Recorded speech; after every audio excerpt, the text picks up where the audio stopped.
조갑제TV 시청자 여러분 안녕하십니까? 저는 조갑제닷컴의 조사별입니다. 지금 시간 2022년 8월 10일 오후 4시를 가리키고 있습니다.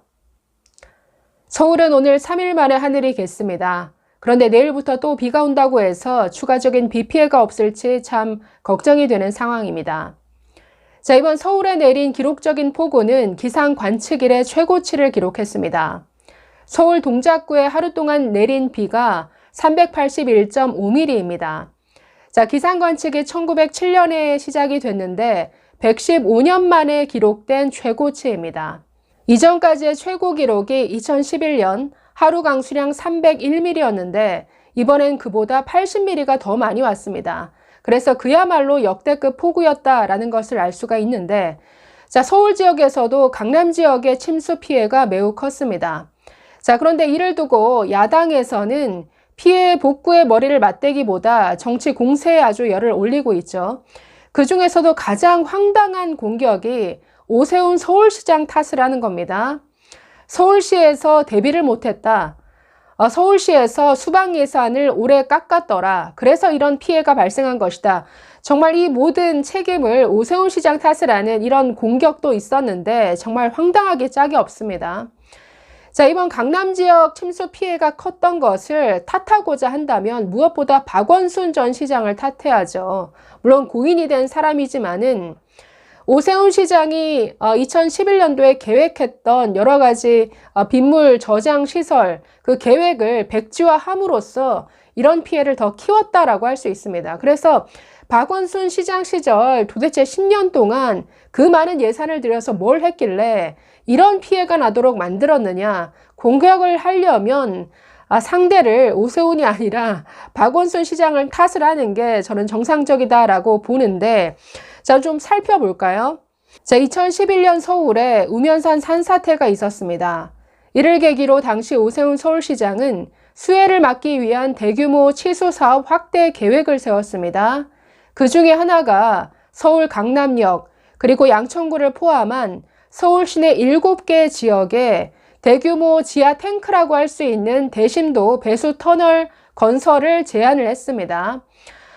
지하 빗물 저장 탱크라고 할 수 있겠는데 빗물을 저장했다가 천천히 흘려보내는 이런 배수 터널이라고 볼 수가 있습니다. 자, 그런데 이걸 계획했는데 그 다음에 들어선 박원순 서울시장이 이걸 전면 백지화해버렸습니다. 뭔가 대규모 토목공사는 자제해야 된다라고 하면서 오세훈 시장이 계획했던 것을 백지화시켜버린 것이죠. 그래서 7개 지역 중에 양천구 신월동에만 이 대심도 배수터널을 건설하기로 하고 나머지 6곳은 다 짓지 않았다라는 것이죠. 백지를 해버렸습니다.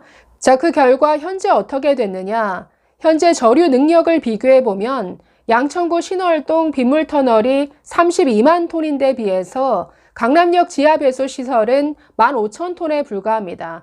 무려 30배가 차이가 납니다. 32만 톤, 강남역은 15,000톤. 이러니 피해가 극명하게 갈릴 수밖에 없는 것이죠.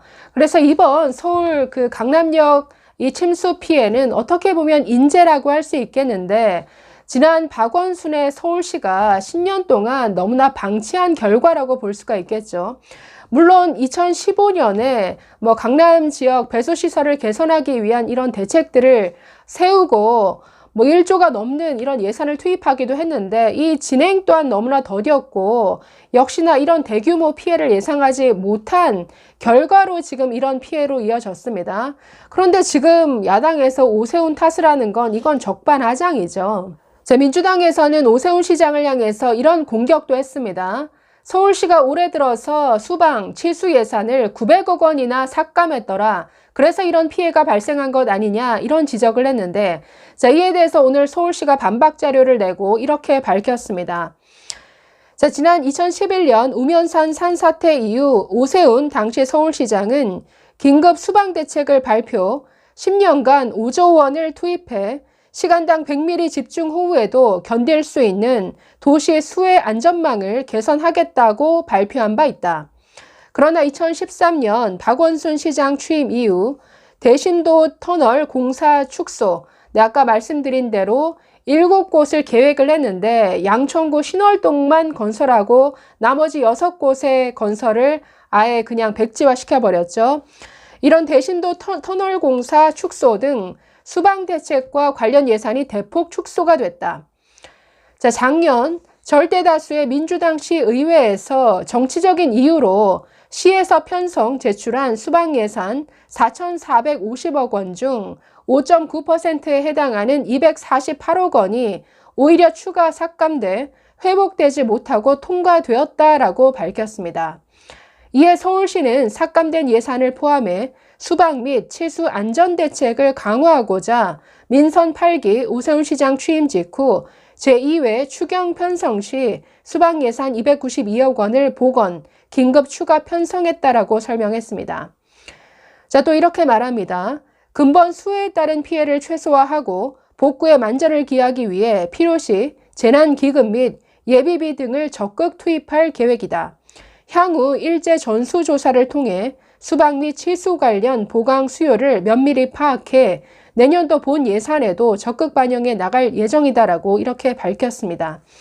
자, 지금 뭐 누구를 탓할 문제가 아니죠. 이런 하루 동안 380mm가 넘는 이런 집중호우가 내릴 것을 예상을 했겠습니까? 기상청도 예상하지 못한 이런 기록적인 폭우였습니다. 물론 너무나 아쉽죠. 2011년도 무려 10년 전에 오세훈 시장이 이렇게 앞을 내다보고 100mm, 시간당 100mm 폭우에도 견딜 수 있는 이런 아주 지하 대규모 저장 탱크와도 같은 이런 저류 시설을 만들 것을 계획을 했는데 이걸 박원순 시장이 토목공사 더 이상 무리하게 추진 안 한다 이렇게 백지화시킨 바람에 사실 10년 동안 이렇게 준비가 되지 않은 상태에서 사실 이런 재난을 맞은 것인데 너무나 아쉽지만 이 아쉬운 것을 가지고 탓하려면 그건 오세훈 시장이 아니라 고 박원순 시장을 탓해야 될 문제라고 봅니다. 이런 거 따지지 않고 그저 예산 삭감 하나를 들고 나와서 이렇게 또 오세훈 시장을 공격하는 이런 정치 공세에만 열을 올리고 있는 민주당 참 안타깝다라는 생각이 드네요. 자, 내일도 서울과 수도권 지역에 많은 비가 예상되는데 더 이상의 추가 피해가 없기를 간절히 바라봅니다. 여러분의 가정도 평안하시기를 바랍니다. 감사합니다.